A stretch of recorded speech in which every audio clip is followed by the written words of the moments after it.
Whoa, what are we doing there? We're supposed to be in the little box. Welcome back, everybody. I hope you missed us significantly while we were gone on our 1 week vacation. But welcome to the Creative Economy. It's our weekly news show on everything happening in the creative economy. We bring you a roundup of the latest news, commentary, interviews, deep dives on key topics, and everything else happening inside of the creator economy, which is clearly burgeoning and growing too fast for us to keep up with it. Just in case you don't know, we do go live on Wednesdays at 3 p.m. Mountain Time. You can find out more about us over at http://created.show. That's the official show page where you can find where future episodes are going to be. You can RSVP. You can leave questions and suggest topics. We also stream live on Facebook, YouTube, Twitch, Clubhouse, LinkedIn. I think that's all of them. So pick your poison, whatever the best way for you to consume this content is. We are trying to be supportive of that process. The way we run our show, though, is the first 10 minutes or so, we will have, Ken and I will go through a bunch of news articles. Then we'll provide about 10 minutes or so for everyone to interact, raise your hand, ask questions, get involved. And then after that, feel free to check out or tune in later for Created After Dark, which is our after show, which will be hosted on Zealous today. We also do post longer form content and notes after each episode over on our website at createdeconomy.com. So we encourage you to go over there. You can also sign up to receive notifications and emails and all the other fun stuff about what we're talking about. So Ken, how you doing, man? Long time. Oh man, a week off, and I mean, there's so much that keeps going. Nothing stops in this space. It keeps going. But glad you're back, and glad we are talking to more creator folks, and to kind of really dissect and understand what the hell is going on in the space. So, I mean, I don't know about you, but it's good to be able to under these lights. It's kind of like nice to step away from the humdrum of regular work and really talk about what's going on and really get the creative juices flowing. So, excited to hear from our guest, Mike Donoghue. From Subtext later on the show. Absolutely. So I have a question. I believe you told me you went to see a movie in this thing called a movie theater. What was this experience like? So it is apparently there's this thing in the post-apocalyptic world that we're in, and where people can actually gather, like actually move from their living rooms and go into this common building and sit in this tiered row of seats and actually collaboratively watch this 2-hour film. Yeah. And it's you watch YouTube for like 2 hours together? You very well could. I mean, it's like Disney Plus, but it's all, instead of Disney Plus or Netflix or Hulu, it's all a la carte. So you pay like basically a 1 month subscription for just one movie. And so went and watched Fast and Furious 9, F9. Every time you hear like a new title for a sequel to Fast and Furious, I always think of the function keys on a keyboard. So I'm like, okay, so F1 was like what the help menu. F8 is what to copy or print screen or something like that. So I'm like, what's F9 supposed to do? I guess it's like pause or play or something. I don't know. It's like, go figure these days. But yeah, the movie was good. It was, I mean, at this point, it's kind of ridiculous when you see like the cars and action scenes, but hey, it was great, worthwhile to kind of get out and kind of get back to normal after getting vaccinated. Washington State here has reopened today. So, things are slowly getting back to what they were in pre-pandemic times, which is good. People can, get, after being stuck at their homes for a year plus. I mean, it's good to get back. So awesome. Well, we've got a lot of news to run through, so let's get after it. So welcome back. Today is June 30th, and welcome to all our friends in Twitter Spaces. I see. In Clubhouse, and also our live viewers on the video side. We got a lot of news. We're going to go fast, and we will get Mike here as soon as possible. So in case you don't know, by the way, you can follow along in real time on Twitter. Follow at Created Economy. We live tweet all the links and all the various articles that we're covering right now, including things that we don't get to cover because we don't have enough time. So let's jump into the news. Up first, we got some news about Twitter. So I found this very interesting. I know, we've had an ongoing discussion about what the Apple take rates and sort of the impact on the creator economy more broadly. And we continue to see, as in a lot of ways, the race to the bottom. And so it seems like Twitter has given, and actually it seems like there's an emergent model now for how creators will get paid. Spotify announced this. I think Shopify even announced something in this domain as well, where they're like, your first $1 million in sales, they won't take any commissions on. Now, what Twitter has done is they were originally trying to charge 20%. They've lowered that down to, I believe, 3%. And I think that, I don't remember if the 3% was up to for your first $50,000 in revenue, or if that was Facebook who was saying that. But either way, Twitter is now only taking 3%. Actually, and I believe it may be as low as 0. Oh, it's 3% up to your first $50,000. I forgot. We read so many things today. But it's either 0 or 3%. But either way, they basically have like a $50,000 milestone lifetime revenue with the platform. And then beyond that, they'll switch back to their 20% fee. So I see this model emerging where they want to make sure that creators can get sort of that initial traction and start to build what they need to build. And so I've seen at least 2 platforms. I know Shopify just announced this in their new program for developers. And now Twitter's announcing this on Spaces. But basically, they're waiving or lowering significantly their fees up to a certain amount so that creators can build and establish a business. And then beyond that business, then they can actually move forward and actually start to monetize it in new and interesting ways. Hold on. Let me get Jocelyn up here. I said yes. Okay, good. Jocelyn, you're in. Welcome, my friend. Good boss. I sent you a DM. There's a little bit of a buzzing sound on your mic. I don't know why. Thank you so much. I know what that's from. That's the power cord. Hopefully it's gone now. Perfect. Excellent. Okay, so Ken, what's next in our news here? Some TikTok news. Actually, I think this is mine also, right? On the TikTok side, I think there's a natural trend that we've seen over time, right? Like platforms start out very large, and then what brands want or what they drive us to oftentimes is like, very, very large creators, big audiences. But what ends up happening and performing really well for them, what they find over time, is that actually smaller micro influencers tend to be very influential. This wasn't always the case on the TikTok side, but now we're actually seeing that same trend start to recreate or pass through. And now we're seeing, Ken says I was booted from the clubhouse room. Sorry. Uh-oh. That means no one can hear us in clubhouse. But yeah, so, but yeah, the TikTok marketers, our music marketers in particular, are actually now starting to look for smaller audiences. And I think, this is important to just remember for context. I believe that, every creator should realize that there's tremendous value when you're small, right? Like you have strong relationships with your audience. It's an opportunity to really get to know your fans. And more importantly, I think from a brand point of view, it's a way to truly and directly connect with your audience. So tremendous opportunity. I'm glad to see that happening on TikTok as well, because, these arms races, which drives everyone to the top and to try to be as large as possible, I don't think is absolutely the most beneficial thing for creators at large. Let's see here. Ken, this one was yours. Yes, it is. So on the TikTok side, a little bit of some bad news for TikTok. They're facing their first kind of collective protest, if you will. A group of Black creators on TikTok have boycotted the app. They will no longer. Currently, they've put a hiatus on producing dance tutorials that have gone viral because they claim that TikTok is allowing rampant cultural appropriation to happen on there, and these Black creators are tired of not getting credit.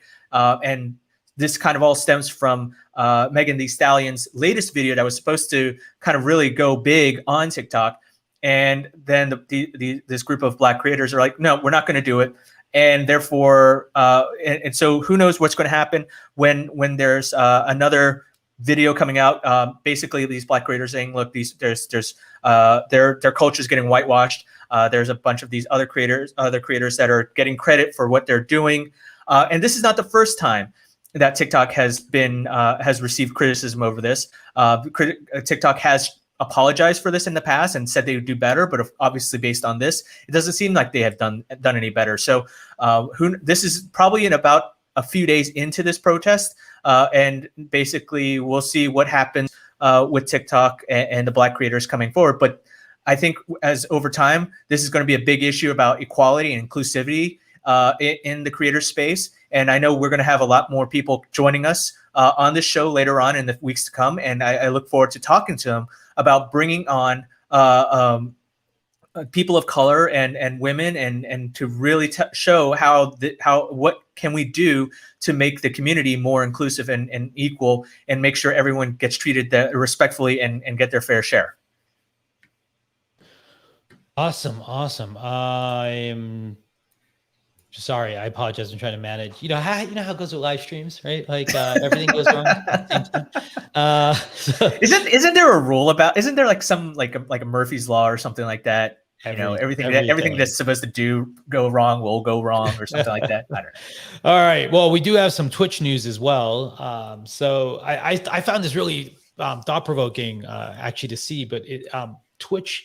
There were some people who are streaming music on Twitch actually, and they're earning like as much as 10 times as much as they were by streaming on like normal traditional music streaming platforms. I've always been amazed because we do a lot of work with YouTube creators and the YouTube ecosystem as well, and we see a ton of stuff that happens in that universe where music actually is a strong driver as well inside of the music universe on YouTube. But it's really interesting to see that Twitch is also performing in such a powerful way. So this was a good read. I think don't sleep on music. You know, it's powerful and it's prominent, and you can leverage it and monetize it definitely in a lot of places. So it's good to see that Twitch continuing to be valuable in new and interesting ways to creators everywhere. We got some Facebook news up now. All right. You can. Yes. So we've been talking about this for some time with Facebook announcing their Substack rival. It's called Bulletin. Now it's actually been official. So here's the thing, though, about that. Like, this is not really surprising to see Facebook roll out a newsletter competitor or newsletter product. I mean, they've been doing, I think it's kind of like commonplace, like, of all things, this is you have Twitter buying review and kind of doing their newsletter service. So why not? And obviously Substack is taking off. So why not? It's only a matter of time before you see all the other platforms starting to do that. I mean, hell, like could Spotify roll out a newsletter product? You never know, right? But I mean, so here's what's interesting about Bulletin. It very much looks like Bulletin. It looks like Substack. You look at the template wise, it looks like Substack. But of course, the probably the potential for Bulletin is the reach that Facebook provides well over Substack and well over what Twitter has. But it's not. It's going to be heavily curated. Let's put it this way, because Facebook's like, we don't want to have all this controversy, so they're handpicking writers and creators to have access to Bulletin, and it's going to be non-controversial stuff such as like food or travel or those type of things. They have Malcolm Gladwell. They have a bunch of other people signed up to participate already into this. But of course, Facebook says they're not going to take any cut of revenue from creators at launch. How long does that last? I don't know, but at this point, with this creator space, with developer fees and creator fees, it's basically kind of a race to the bottom, race to zero in a way. So Facebook's coming out and they're hoping that 0% fee is going to be enticing for people to want to participate. Although there's that barrier saying Facebook's has basically a gate up. And it's going to be very particular in terms of who they allow in. So it'll be very interesting to see who's going to sign up for this. I mean, here's the thing about this: like, did Facebook necessarily need to build a new product? I mean, they had a notes feature back in the day that was part of people's pages. Anyone could create notes. It's almost like a blog. They could have just ramped that up. added in an email subscription offering or a distribution version, feature, and then just allowed people to sign up via like subscribing or liking directly on their page. So basically, I could go onto Greg's page and subscribe to his or follow him, and then when he puts out a note, boom, that basically would be emailed to me directly. So, I mean, it couldn't have been a lot simpler that way. I don't know, but it'd be very interesting to see how Bulletin progresses to see if that's actually going to be something worth that people want to subscribe to versus going to Substack or using Twitter Review. Excellent. Yeah, there's a lot of controversy about this. I'm going to be interested to chat with Mike about this as well and see what his take is. But let's continue. I do see Mike has just arrived. We do have some Instagram news. But sorry, Mike, I think we had the wrong URL in your invite. Who runs this show? I don't know. They should be fired. Ken, this one's yours. Some Instagram news. Yes, I mean Instagram. Okay, we talked about Facebook bulletins, so we got newsletters. So now people, like, how many times have you posted a story on Instagram and only to realize that when you want to share a link, you have to do link in bio, right? I mean, you have to do that on Instagram on an Instagram post anyways. But for Instagram stories, what could happen in the future is that you're not going to be. It's that limitation where you had to be either like a verified or you need to have like 10,000 followers or whatever. Like that could all go away, and you could easily include some variation where you could just swipe up to go directly to a link, right? I mean, TikTok's already doing that with their Jump, which was just announced, which was announced this week, to open up a third-party website or an app. So yeah, it's actually called Jump. You're holding out on me, my friend. You didn't tell me about this. Dude, there's so many. We have 10 minutes. How much do you want me to throw in here, right?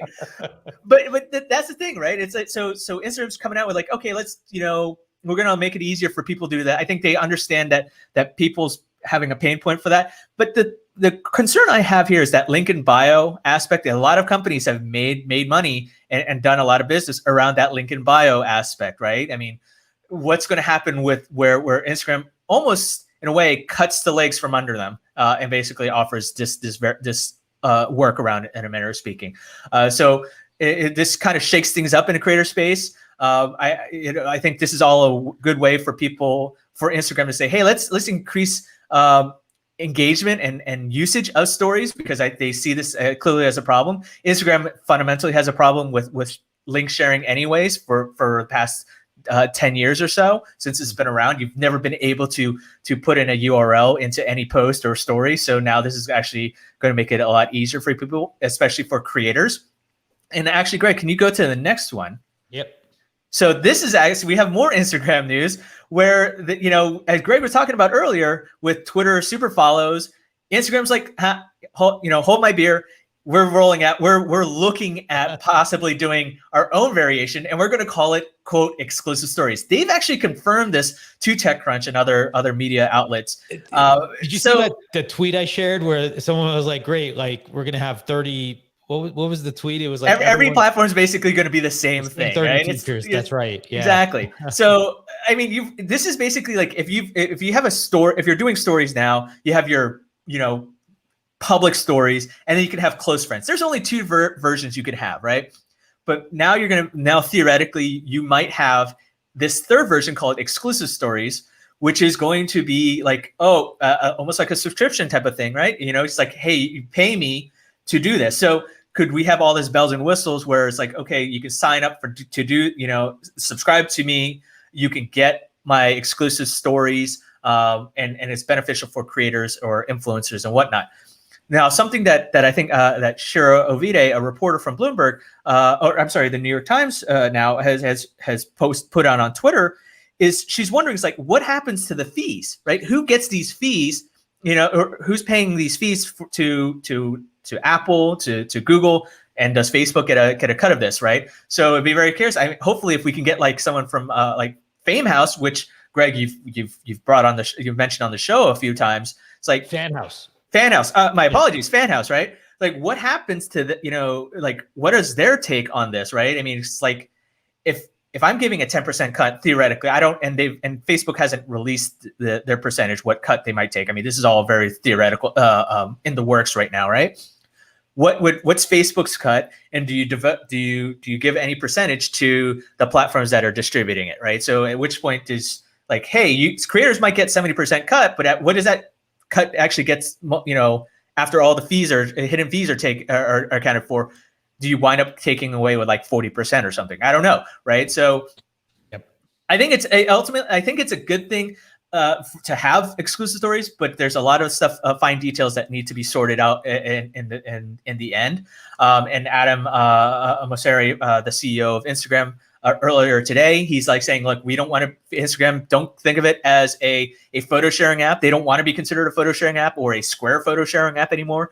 I mean, so this is a nice little interesting spin on things. So, Greg, why don't we go on to what's next? Yeah, let's. I think we're almost to the end of our news segment. But on the creator economics side, last week we'd mentioned this, or last 2 weeks ago, last episode, we mentioned that there's about $2 billion raised by the creator economy. The information is actually published, what they call a database, but I would call a piece of garbage because it only has 50 companies in it. I mean, like, there's 2 companies, at least in this stream right now, that aren't on that list. So I think it is obviously some of the companies have raised some of the larger amounts of money, but it's certainly not an all-inclusive thing. So like, I kind of hate the idea that they're calling it a database and making it so non-representative of the actual space. However, there is a lot of money flowing into our space. That $2 billion is just from these companies. It's probably another billion if you add in all of the other supporting companies in the ecosystem. But if you do want to check it out, it's about like 8 columns of data that you can find almost anywhere. I know Neil has put together his own list from Influence.co. There's been a lot of great versions of this. I'm hoping they will obviously expand this and allow people to either submit more companies. But if you did want to check out a little bit about some of that, the information does do a great job covering the creator economy in general. And I think this database hopefully is a down payment on something bigger and better for all of us. So Ken, you want to talk about this? But before Ken wraps up, if now is your time to get to react to any of these stories, provide your own feedback, provide us your thoughts. So raise your hand if you're listening on Clubhouse, Twitter Spaces. We'll also bring Mike in to see if he has any reaction to the news. But Ken, why don't you tell us a little bit about our Flipboard? Sounds good. So if you're interested in anything that's going on in the creator economy, and basically, this kind of goes back to what Greg's talking about, like the fact that Greg was surprised by that TikTok has this new feature called Jump. Greg, you could have gone to Flipboard, right? We have this magazine around the creator economy where we are. I don't visit sites created in the 90s, Ken. Oh my goodness! Hey! First of all, we were created in the 2000s. Okay, we are Flipboard is 11 years. Yes, we are more than a decade old, but we're not that old. Okay. Oh my goodness! And this is where the show gets canceled. But no, and so look, we're here. We only have like 10 minutes to talk about the news, right? And as much as we blather on and we enjoy talking to our guests, like there's so much that we can't talk about or that we're unable to talk about because we don't have time. So if you want to know what's going on in the world of creator economy, check out our Flipboard magazine. It's flipboard.com/@createdeconomy. We're updating that every day with the latest news that's about what's going on. And there's stuff that we mentioned on the show that we'll pull from that magazine. And then, I mean, it's a great place to find the latest that's about what's going on amongst influencers, creators, social media, tech, business, whatever. So feel free to go check it out. If you have any questions, feel free to reach out to me. More than happy to answer any questions later on. But yeah, check it out. Flipboard. That's where you're going to find all the information you want about the creator economy. Awesome. So Mike, I apologize. I think I messed up the URL, but we'll blame the intern for that. On any of the news before, we'll do a proper intro, but we always like to give our guests a chance to react to some of the news that we did share. Yeah, guys, no worries on the link. Honestly, I mean, the green room is amazing. Like, you've got the best snacks. It was just like, it was an honor to be able to spend the time back there. Did you have the truffle fries? No. I had to. I mean, I'm trying to cut back. I'm trying to cut back, but like, when in Rome, right? I mean, it's only the finest fries. Yeah. So I mean, you guys touched on like a lot of really fascinating stuff. Obviously, like we follow certainly what someone like Facebook, someone like Instagram, Twitter is doing in the space, and I certainly have a lot of reactions. I could probably blather on about it for a while. I think one of the most interesting things, and one of the the newest releases here is like the Facebook bulletin thing, and I think like it's you can certainly understand why they're doing it, right? From a business standpoint. I mean, you want to be able to cut into what Substack is doing. You want to be able to offer, these tools to creators and sort of entice them back onto the platform. But I think like what it underscores is really kind of a trend that we've seen and like a frustration that we've identified a bunch of amongst a lot of creators, which is that like, you're still being asked to build your business on Facebook's land here, right? Mhm. And you're ultimately, if you're using any of these tools, it's great that they're not taking a cut for a certain period of time. But the truth is like when you rent your audience from the social platforms, you ultimately don't have any way to be able to make those audiences portable, to be able to address them in a meaningful way. I mean, you're building value in somebody else's platform and you're really kind of tap dancing for tips on somebody else's stage, when in reality, you could be building an enduring relationship, which is what, I think a lot of fans and a lot of creators want. No, Absolutely. that you raise an interesting point, and I think this, we're 6 episodes into this show, and we're seeing these common themes that are arising, right? I mean, in terms of like, one, how are creators, making a living out of this? Or how can they earn enough to sustain themselves, right? I mean, there's like creator poverty, sustainability, that's an issue here. Then also there's like this whole the ownership, right? I mean, it's like, I think we've been around the space so long that we kind of know, like, hey, what are the perils, what are the risks on building on other people's land, right? On other people's property, right? And those are 2 of just many main themes that we have that I'm seeing in the creator space, and it's just absolutely fascinating to hear different takes and what people are doing. It's like, oh, Facebook's saying, hey, we're no longer just a social network. We're now allowing you to connect. So we're going to be able to do like, chat. We're going to be able to do VR. We're going to be, do email. We're doing podcasts, video. But it's like, what's that phrase? Is like, fool me once, shame on me. Fool me twice, shame on, or whatever, right? I mean, it's like, that's basically what people run the risk of doing. It's like, hey, yeah, Facebook's not going to screw us over this time. They've done it like 15 other times.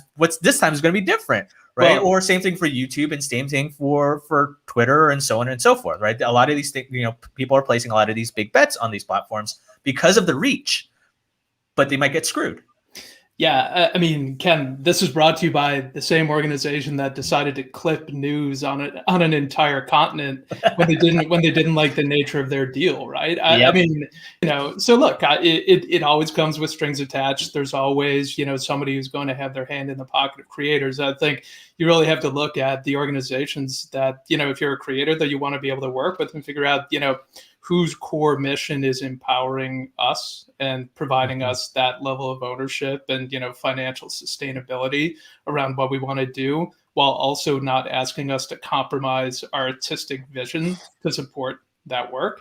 And, look no further than a lot of the motivations of the platform, right? Is like, they've known that this was a trend for a long time. Now it's a very financially viable thing. And to get into the business and to clone other people's work is, interesting. But if I were a creator, if anybody cared really what I had to say, I think I'd be pretty weary. Yeah. Well, for everyone listening, by the way, Joseline, just going to give you one chance in case there's anything you wanted to say or add to the convo before I introduce Mike and we jump into the interview.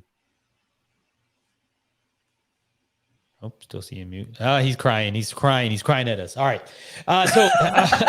for everyone listening, by the way, so yeah, we are joined by Mike Donoghue. He's the co-founder and CEO of Subtext. Mike, do you want to give us a quick overview of like what is Subtext? Why did you create it? What drove you to this? And then we'll dive into some questions after that. Yeah, no, 100%. I'll give you like the really high level overview and like stop me if I'm going into too much detail. I do this a lot, right? So at its how core, does SMS work? No, just what, does anybody want to talk about the new 10 DLC regulations? Me. The Telephone Consumer Protection Act. I know it's a topic for another day and another podcast. But no, so Subtext really kind of in its essence is a text communication platform. It's built to be able to connect creators. So this could be media companies, journalists, artists, creators of any stripe, podcasters, with their audiences in a much more intimate setting, sort of through the medium that you use to communicate with your friends and family, SMS, right? And one of the reasons, when we were building the product, one of the reasons that we wanted to build it on SMS was one, the sort of availability of the platform, right? The idea that 98% of the United States uses SMS. So you're not, if you're a creator, asking your audience to join a very specific platform to be able to follow you. So we liked that aspect of it, but at the same time, like, we looked at, what was going on in the email newsletter ecosystem, the Substacks, Review, Tiny Letter, any of those platforms. And we said, the barrier to entry there in terms of content creation is so high, right? Like there's such a small percentage of people that can research, draft, and share a really compelling email newsletter every day as compared to the ROI on a platform like that in terms of like an open rate, which even for the best newsletters is like 35-40%. So we wanted to use SMS because it's compelling bilateral communication, feels more personal, and ultimately is more intimate for everybody involved. That's kind of what we do at a high level. So when did Subtext? When did you form the company and sort of relatively speaking, how's it going? How did it start? Where's it going? Huh? Yeah, man. I could share the origin story. It's like a really funny one. Be happy to share it. But so we're basically a 2.5-year-old company at this point. We're growing at I think we grew at 2,500% in the last 12 months. So really excited about the growth trajectory. And at this point, we work with most major media companies in the US. We work with major MCNs, folks like Studio 71, major music outlets like Sony Music. So like, this morning we just launched an amazing campaign with Luke Hemmings, who's the lead singer of 5 Seconds of Summer. So really enthused about that. But yeah, we've just got we've got a ton of momentum. We love where the platform's going, and the use cases, I think for us, are sort of continually organically expanding as, new folks come on board and sort of test the limits of what they can do in the medium. Interesting.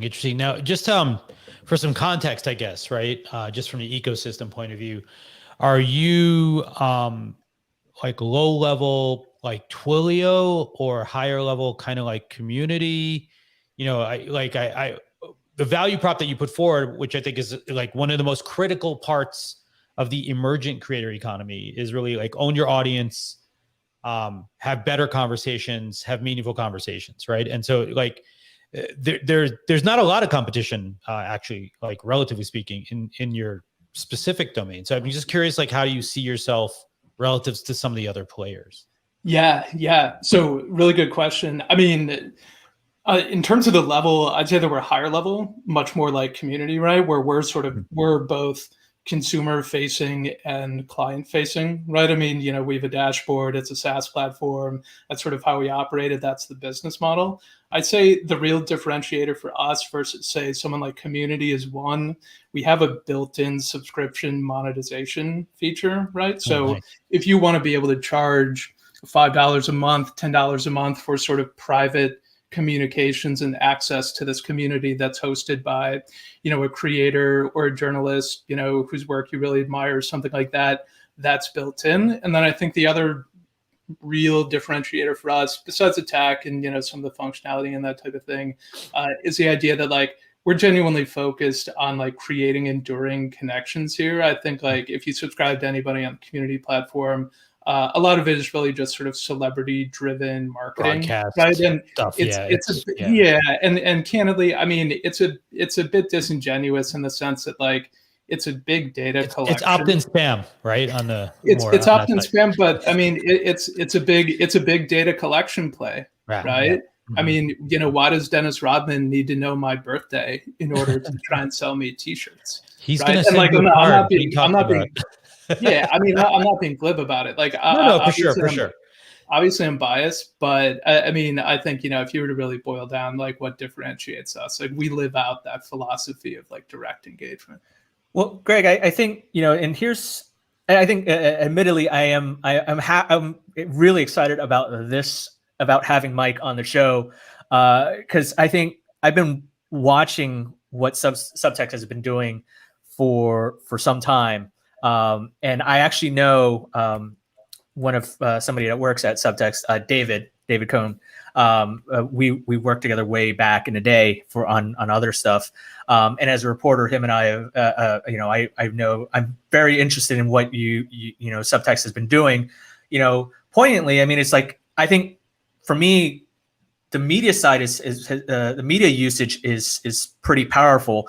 Obviously, that all what media companies are doing with Subtext can instantly be used by individuals, creators, influencers, any personality. And Mike, if you allow me, I think one thing that I wanted to highlight is the horrible weather in Texas as one example. I think it was the cold spell, the blizzard, or like this horrible freeze that struck Texas, and basically like media outlets weren't like shut down websites and media companies. I think it was like the Texas Tribune wasn't able to get into the office and or file stories and notify the public about what the hell is going on. So they turned to SMS, and I believe and Subtext was powering that, right? And so this is, I mean, it's kind of like, it's fascinating how we're talking about, like, you know, it doesn't necessarily seem like, oh, SMS is creator. I mean, it's not, it's almost, to me, it's almost like, it's like the Salesforce of the creator space, because it's not the sexy part, right? It's not like, oh, we're this chat platform. We have this new newsletter, and everyone's, it's like it's all, you know, trendy and whatever. It's like, no.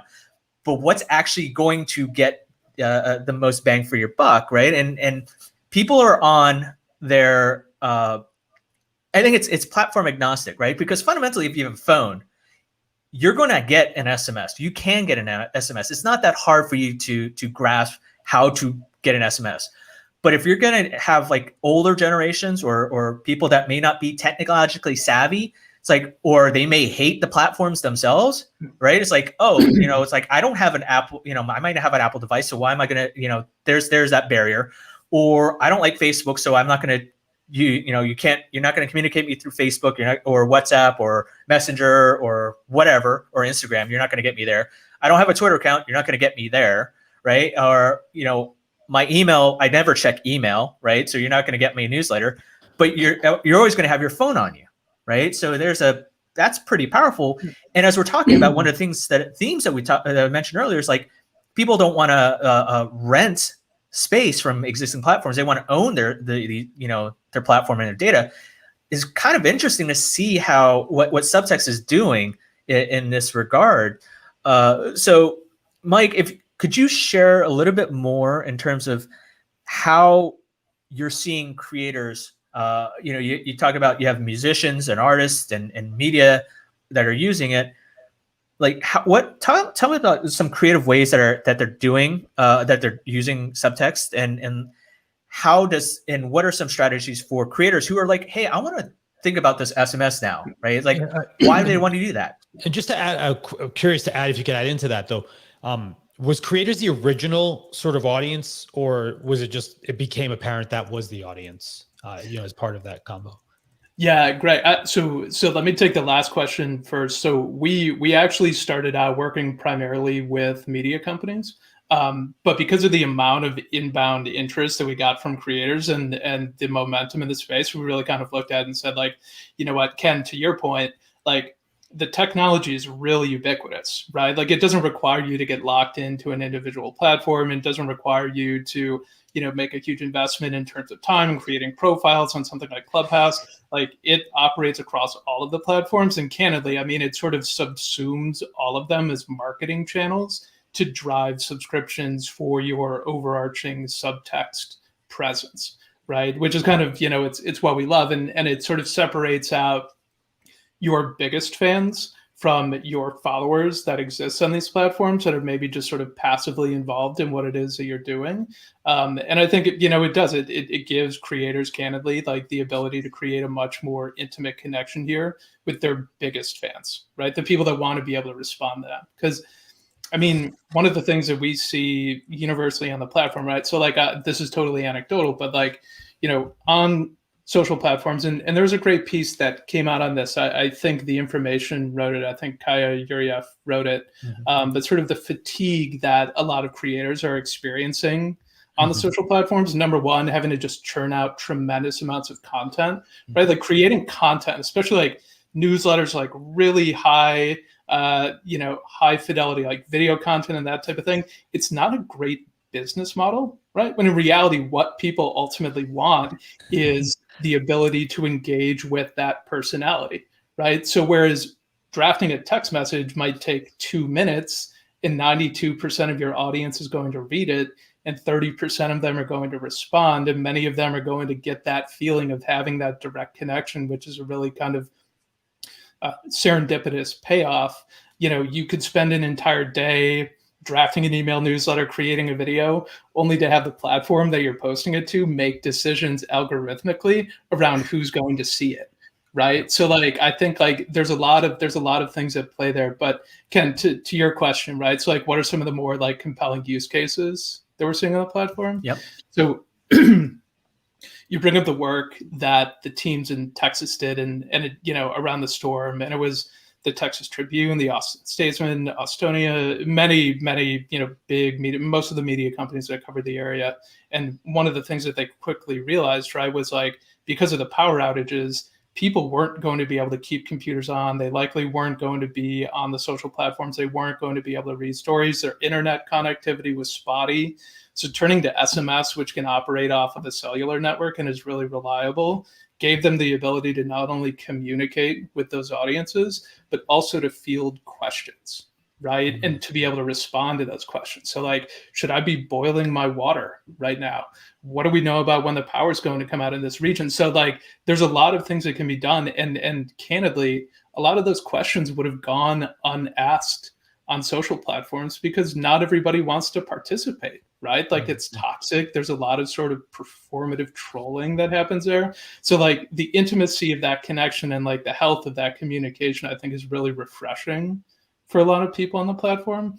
And then, you know, for some of the more like, you know, fun, lighthearted use cases, like we work with a lot of folks in the audio space that are using the platform as sort of shoulder communication to podcasts, right? So if that's Vanity Fair or CNET or even like Guy Kawasaki, who uses it as like, you know, shoulder communication to his podcast, which is amazing. And they're using it to field questions from an audience to keep up that sort of communication cadence between episodes and to create sort of a participatory feedback loop for the audience to pay something off, right? So like, I'll give you an example. You know, if Roger at CNET is going to be interviewing, I don't know, say Jeff Bezos, right? And he wants to put this out to the community. Hey, I'm going to be interviewing Jeff Bezos today. If you had the chance to sit down with him, what question would you ask him? He's going to get flooded with questions. He's going to be able to ask a couple of those, and he's going to really be able to sort of humanize the media company, bring people into his process, and again, pay off the nature of that like very intimate relationship. And then like, you know, I mean, there's always like, leave it to creators to do some of the most like creative things maybe that you would see on the platform and like test the boundaries of it. But like, you know, we have an amazing band who's on one of the Sony labels who does like a weekly trivia night with all their fans on the platform. They do live Q&As, they do AMAs, they share photos from you know, behind the scenes when they're recording or they're going on tour, audio clips. So like, you know, there's a ton that can be done with it. And honestly, I mean, we're really just starting to figure out the power of it and everything that it can do. By the way, I do see a hand up in Clubhouse. So why don't we see if we can get Russell to ask his question? It's very intriguing. I love hearing these use cases though, because I think most people might flatten SMS down to something sort of like very not like non-dimensional, right? Like in this idea that intimacy does scale, you know, like SMS is that slipstream into you, right? And so because it's very personal, it's in your phone, and it does feel a bit more intimate, like inherently, but it also is a text-based medium. And so I think we become so encouraged by video and audio and all these other like sort of quote unquote rich layers on top, that it's interesting to hear all these other things that are happening that actually build intimacy as well. At the same time, sorry, Russell, I thought I tried to bring you up here. Let me just see. If you have a question, by the way, for Mike, by all means, just raise your hand in either the Twitter space or on Clubhouse, or drop your question in the comments for all you watching on LinkedIn or YouTube, wherever it may be. Russell, did you have a question? No, I just wanted to say hi. Oh, okay. Greg, I have a question. Oh, I will go to audience. This is Jocelyn. Can you hear me okay? Jocelyn, please go ahead. Yeah, so I just signed up. What is the pricing model? I'm familiar with using something called simple texting. Is it like a monthly unlimited? I'm sure that's probably a cap because it's SMS. Is it per text? Like what's from a creator standpoint, what's that look like? And then also, how does the creator generate revenue? Is it through your app or sending links to another source where they're collecting revenue? Cool. Yeah, really good question. So we really kind of have two models that we do, and you know, it depends on your use case on the platform. So we have one, let's say you just want to be able to create a community that's free for the public to join. For us, that's just sort of a licensing fee associated with the total number of subscribers that you have on the platform and how many messages you're sending in a given month. We don't put caps on it. We don't put artificial restrictions on your messaging. We don't limit you from sharing, you know, photos or video or other rich media. I mean, we're a pretty wide open platform. Like we're very creator friendly in that regard. And then to your second question, or sorry, the second part of the model is really subscription based, right? So when you apply to start a campaign on our platform, if you want to have it be paid, meaning subscribers pay to be a part of this, a monthly fee, you tell us what you want the price point to be. You know, we give you the ability to create promo codes. We give you the ability to integrate into any existing platform. So if that's a Substack, if that's a Patreon, or, you know, wherever else you're beating your community, you know, we do that and we really kind of coach you through it and we put it out there in the market and we optimize for it. But, you know, look, I mean, the economics of it are like very simple. If you're somebody that, you know, wants to charge $5 a month and you have 1,000 subscribers that are willing to pay, you know, you're grossing $5,000 in a given month. And, you know, to give you a little bit of insight into the business, our churn rate for paid subscribers annually is less than 2%. So wow. As people sign up, they stick around because of the intimacy of the platform. I'll give this to you anecdotally, right? That's crazy. But I'll give this to you anecdotally. Like, there's always going to be people that have to unsubscribe. Economic realities, you know, maybe a sports team isn't doing that well that year, like whatever it's going to be, right? People have to unsubscribe. We handle all of the tech backend, all the customer service and that type of thing. I can't tell you how many emails we get where someone is unsubscribing and then they email us and ask like, hey, look, I have to unsubscribe. Here's why. Can you not tell Ken that I'm unsubscribing to the campaign? Right. And like, it's anecdotal, but I think it does speak to that like really personal connection that people are forging. Which is cool. Amazing. I mean, that's really unheard of and pretty phenomenal. Mike, I am curious actually to connect the dot from Jocelyn. Thank you so much. That was a great question. But you know, we've seen sort of like Twitter and like, you know, Shopify and somebody, I believe this is going to be an emergent model. Do you have any thoughts on that idea of like sort of like a a lifetime revenue meter where sort of maybe differential rates or any of those kinds of things? What are your thoughts on that, the evolution into that direction? Yeah, I mean, I think it's going to be interesting, right? It's like the way, I mean, you're seeing a lot more sophistication right now in terms of like how we're approaching the value, like what LTV looks like in terms of an individual subscriber, how we're sort of partitioning certain experiences on the platform, like how you create that like striation according to like expectations, what you have access to, and that type of thing. So, I mean, again, I think it will always continue to evolve. I think it's going to continue to be super interesting. But it's hard. It can be hard to wager a guess. And my daughter has joined us. She's fresh from the pool. Hey, say hi, hun, bud. It's like 100 degrees here in New York. So. Oh my goodness! Nice. Are you in this? You're not in the city, I take it. Right outside the city. Yeah, I grew up in Rockland County. Oh, you're kidding? For real? Yeah. Nice. Yeah. I make it through there all the time. I'm in New Jersey. I'm like 10 miles outside the city of New Jersey. Nice. Excellent. Hey, hon, can you go ask mom for a cookie? And daddy's gonna wrap up his interview. Can you get a cookie for us too? Come on, one for daddy. No cookies for Ken. No cookies for Uncle Ken. Okay, go downstairs. Ask mama for a cookie, okay? And then I'll be done. Busy bored. No, she's not too busy. She's never too busy. Too busy. Yeah, okay. I'll be right. I'll be back, honey. I'll be back. You have nothing to do. Oh yeah. You don't have a future. Bye. No. Thank you, honey. Thank you, honey. What real life is like, so leave it. By the way, I see John and DJ over in Clubhouse as well. In case any of you have a question for Mike from Subtext, feel free to raise your hand. Happy to have your questions. And anyone listening, or if you are watching, by all means, drop a question. We're about 5-6 more minutes.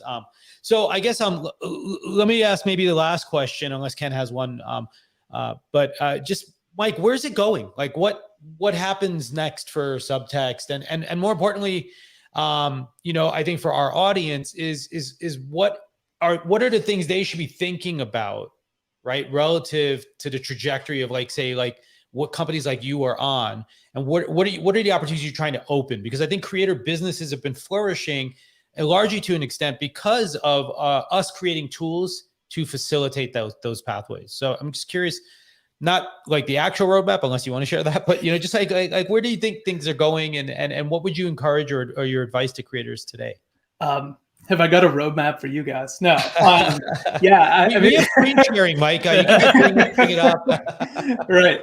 It's just between us. It's all good. Don't worry about it. My daughter's got it. She just took it downstairs. So no, I mean, in terms of the business, like really kind of what we're focused on right now is sort of like continuing to sort of technically differentiate everything that we do and like consistently rolling out like new tools for creators. I think you're going to see some really interesting announcements come out from us in the next couple weeks. One of them having to deal with the new name, image, likeness monetization that's been freed up for collegiate athletes. There's 176,000 Division I collegiate athletes that now have the opportunity to connect and monetize their relationship with fans, and I think that's going to be really exciting. And then I think, you'll see us continue to organically explore sort of new use cases that are out there. So we get a lot of interest in like the event space. We just started working with the team at Ironman to do all of their events in the US and their communication with athletes. And there's a lot of demand for live events, virtual events, fests, that type of thing is a great tool to be able to use there as well. But really, we're just trying to continue to roll out new features and like differentiate, scale the platform, and grow the team. But I think a lot of exciting stuff ahead. Very, very good to hear. And in case you haven't tried it or checked it out already, it is at joinsubtext.com. Yeah. So we will share a link to that. Mike, one thing is like, as we're talking about SMS, is those that may not be aware is like, what is it about SMS? Like that what's a differentiator that Subtext offers in terms of SMS, right? I mean, you talk about like, oh, I could use like a message bird or Twilio and basically set up my own variation of, obviously, if I'm a coder, a developer, I can do it myself. But what kinds of bells and whistles does Subtext offer? Or is most of this stuff all behind the scenes, like the infrastructure of SMS delivery, right? I mean, is it just I can just send a message to people that are watching here, people that subscribe to Creator Economy show. But what other stuff can you do? Because I remember back in the day, you could have different short codes and like, oh, message 404 or whatever, and then you get news about blah blah blah, or then this one for this and so and so. Is this like how ramped up is this now? Yeah, it's very ramped up, right? And I'll have to give you guys sort of a demo of the platform the next time you want to see it. I'd love to walk you through it, or walk any of your listeners through it as well. Yeah.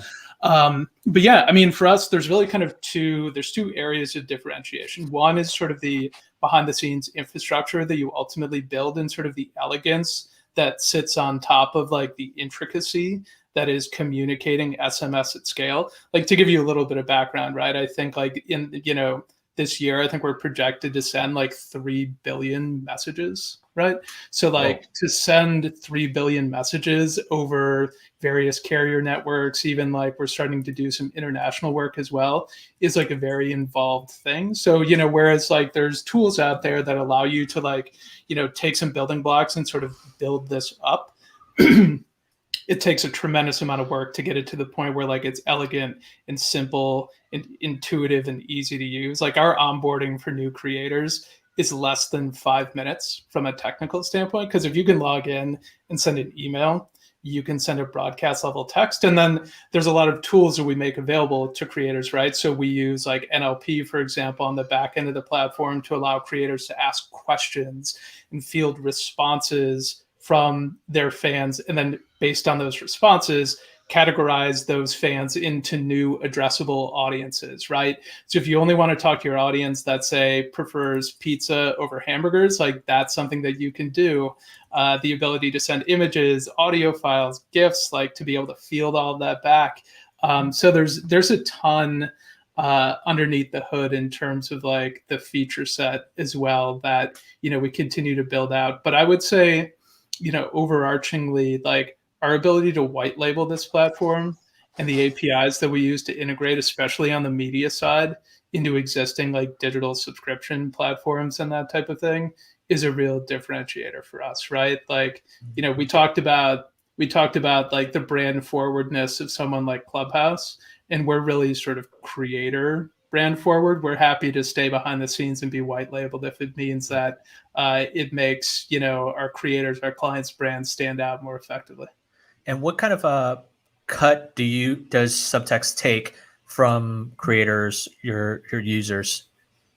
Yeah. So in the instance that like we're doing a subscription campaign with someone, because in the other instance, like we're not taking a cut, it's just a flat licensing fee.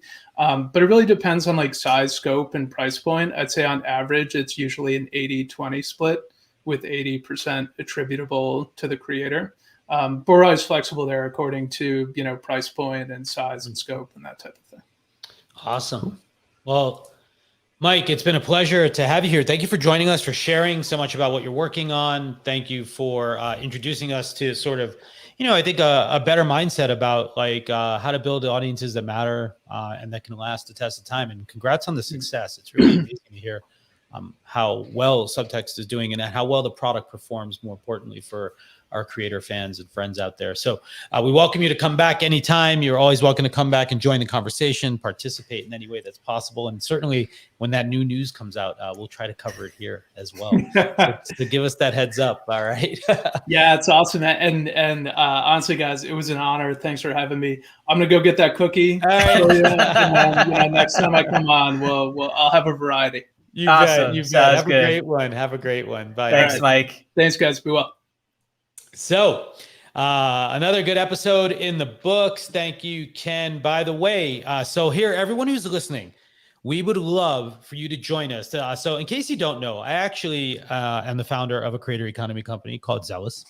Really? And You're in the creator space? yeah, I am. And we are about to beta test the brand new version of Zealous, which is basically easiest way to think about it is like a hybrid between Twitch, StreamYard, and what's the tool?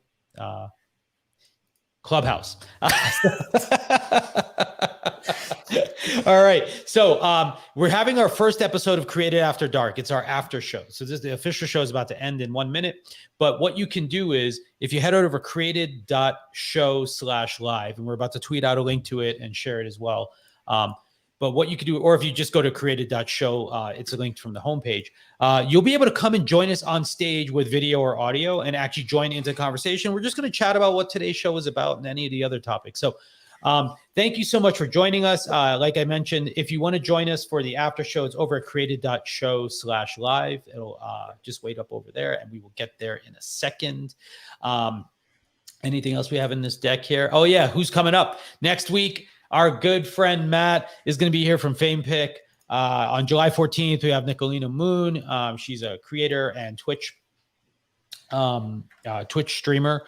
We have Fernando Parnas from Superfans coming up on July 21st. July 28th, we got Steven and Antonio from the Black Creator Crew. We will be off August 4th because I will be traveling. But we are always looking for guests. And so if you'd like to join us on the show, have something interesting to share or a unique point of view, by all means, head over to createdeconomy.com and sign up. There's a link right there for you to put your name in to be a guest on the show. So thank you so much, Ken. Always good to see you. And I'll Likewise. see you over in Zealous for the After Dark show. Woohoo! Goodbye, everybody. Thank you. And we will see you soon.